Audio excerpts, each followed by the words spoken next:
Hi guys, मैं मीरा अपने blog में आपका स्वागत करती हूँ और मेरे चैनल का नाम है महिमा सैनी इंडियन यूट्यूबर। गाइस, मैं अपनी लाइफ की कुछ बातें आपसे शेयर करना चाहती हूँ क्योंकि मेरी लाइफ इस समय बहुत ही कॉम्प्लिकेटिव है। गाइस, ट्रेन की आवाज़ आ रही है, थोड़ा इग्नोर कीजिएगा। मेरी लाइफ बहुत ही ज़्यादा सीरियस है और मैं कुछ बता नहीं सकती हूँ क्योंकि मेरी लाइफ इतनी मेरे पति ने बेकार बना दी है। क्योंकि जब मेरी शादी हुई थी तो ऑलरेडी वो किसी और दूसरी लेडीज़ के साथ में रहता था और दूसरी लेडीज़ के साथ में रहने के बावजूद भी मुझसे शादी की। और उसकी सोच ये थी कि एक लड़की आ रही है, पढ़ी लिखी है, तो वो गाँव में मम्मी पापा के साथ हमारे रहती रहेगी और हम यहाँ दूसरी औरत के साथ में सेटल हैं। तो उसकी बस सोच ये थी और इस सोच के साथ उसने शादी की थी मुझसे। और इस सोच के साथ में शादी करने के बाद में उसने मुझे गांव में छोड़ दिया मम्मी पापा के पास और अपना खुद शहर में आके रहने लगा। तो मैंने आज सोचा क्यों, अगर ये शहर में रहते हैं तो क्यों ना वहाँ चल के भी देखा जाए क्या है क्या नहीं है। जब मैंने यहाँ आके देखा तब मुझे पता चली कि उनकी दूसरी औरत भी है जो उनके साथ में रहती है। जब मैंने ये बात देखी है तो मुझे गाइज बहुत ही धक्का सा लगा। और उसके बाद में कोई बात नहीं, मैंने फिर भी उन्हें इग्नोर किया और मैं अपने मैके चली गई। मैके में रहने के बाद में कुछ पंचायतें वगैरह हुई, वो फिर ले आए धोखे से मेरे लिए, फिर वही परेशानियाँ क्रिएट की मेरे लिए। उसके बाद इसी बीच गाइज लड़ाई झगड़े हुए काफ़ी। उसके बाद मेरी बेटी हुई। बेटी के होने के बाद में क्योंकि वो तो भाई एक नौकरानी बतौर लेके आए थे तो मैं उसमें कुछ नहीं कर सकती थी। तो जब मेरी एक बेटी हो गई तो उन्हें बहुत इस बात का बुरा लगा, दूसरी लेडीज़ को भी लगा बुरा और उन्हें भी लगा। तो उन्होंने सोचा क्यों ना इसकी बेटी को मार दिया जाए।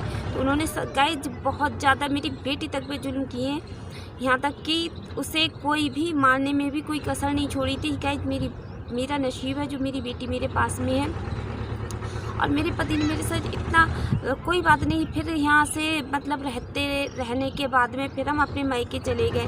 मायके जाने के बाद में जो पापा वगैरह आए हमारे, उन्होंने सबने मुकदमा दायर कर दिया। इन पर मुकदमा दायर होने के बाद में गाइस बुरे कर्मों का फल तो मिलता ही है हर किसी को।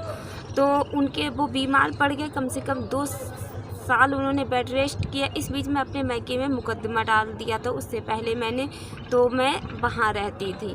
गाइज कोई बात नहीं, मुझे भी तरस आ गया कि इन्होंने इतनी परेशानी, का पैर भी बेकार है और डायबिटीज़ भी है। तो गाइज मैं आ गई, मैंने समझौता कर लिया। इन्होंने सबने मुझ पे फोर्स डाला था कि समझौता कर लो, अब वो सुधर गए हैं, अब ऐसा कुछ नहीं होगा। तो और इन्होंने भी कहा कि नहीं ऐसा कुछ नहीं होगा, तुम आओ, अब कोई परेशानी नहीं करेंगे। तो गाइज मैंने भी सोचा चलो इतनी परेशानियाँ झेलने के बाद हो सकता है कहीं ना कहीं इंसान को समझ में आ जाए। तो मैंने भी समझौता करके इनके साथ में आ गई। गाइज मुकदमा बंद होने के बाद में फिर से मेरी हालत इतनी बदतर कर दी है कि मुझे रोटी खाना पानी सब देना बंद कर दिया है। मेरी बेटी को भी कुछ भी नहीं। और गाइज हम लोग बस ऐसे ही थोड़ा बहुत कर लेते हैं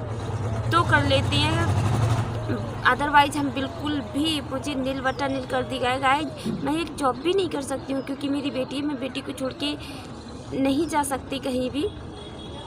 तो इसलिए गाइज मैं बहुत परेशान रहती हूँ। गाइज सपोर्ट कीजिएगा मुझे। और मैंने सोचा था कि चलो सोशल मीडिया पे थोड़ा वो आएंगे, थोड़ा सपोर्ट मिल जाएगी क्योंकि बेटी के साथ में गाइज कोई भी दूसरा काम नहीं कर सकती हूँ जिससे कि मैं अपनी लाइफ को बता सकूँ। गाइज मुझे ऐसा कुछ नहीं है कि मैं रो के अपनी लाइफ को बताऊँ या फिर बहुत ही ज़्यादा गाइज, लेकिन हूँ मैं इस समय बहुत ही ज़्यादा पर्सन। गाइज देखिएगा मैं ऊपर आके वीडियो बना रही हूँ क्योंकि गाइज नीचे हमारा ऐसा कुछ भी नहीं है जिससे बैकग्राउंड वगैरह सही आ सके। देखना दूसरी वीडियो है हमारी पड़ी हुई जिस पे कि आपको सब कुछ पता चल जाएगा। तो गाइज और एक चीज़ और है, एक रिशु विश्वास चैनल है, तो वो भी दीदी मेरी तरह ही प्रॉब्लम है, उनकी भी एक बेटी है, तो वो अपने हस्बैंड से समझौता करने जा रही हैं। तो गाइज मेरी उनसे निवेदन है कि वो अपने हस्बैंड से समझौता ना करें क्योंकि समझौता अगर उसे सही से रखना होता तो पहले ही इतनी परेशानियां क्यों देता, पहले ये नौबत क्यों ला के रखता। क्या बिगड़ा हुआ इंसान सुधर सकता है?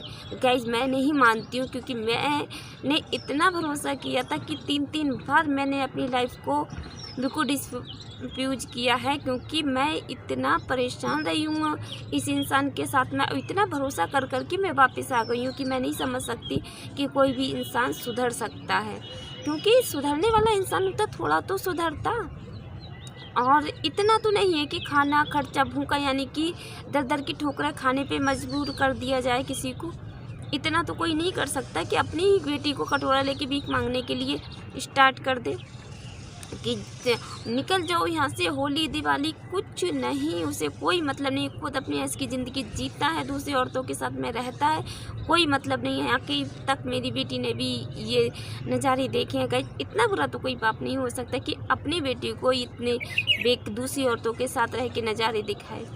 तो गाइज मैं सिर्फ आप लोगों से इतना सपोर्ट चाहती हूँ कि मुझे गाइज सपोर्ट कीजिएगा, और सपोर्ट करने के बाद गाइज लाइक और शेयर सब्सक्राइब कर लीजिएगा, क्योंकि मैं इसमें बहुत परेशान हूँ। आप लोगों की सपोर्ट की ज़रूरत है गाइज।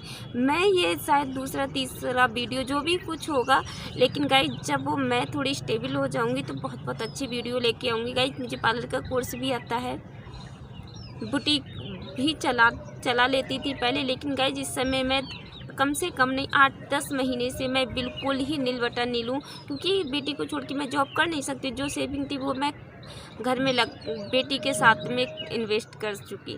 तो गाइज मुझे सपोर्ट कीजिए, क्योंकि मेरी बच्ची की पढ़ाई लिखाई का सवाल है। मैं अपनी बच्ची का मैं कुछ नहीं चाहती हूँ कि सिर्फ मेरी बच्ची का फ्यूचर सिक्योर हो जाए, और इससे ज़्यादा मुझे और कुछ नहीं, किसी की धन दौलत मुझे नहीं चाहिए, किसी का कुछ भी नहीं चाहिए। सिर्फ मुझे आप लोगों की सपोर्ट की ज़रूरत है। तो गाइस आप लोग सपोर्ट कीजिएगा। थैंक्स।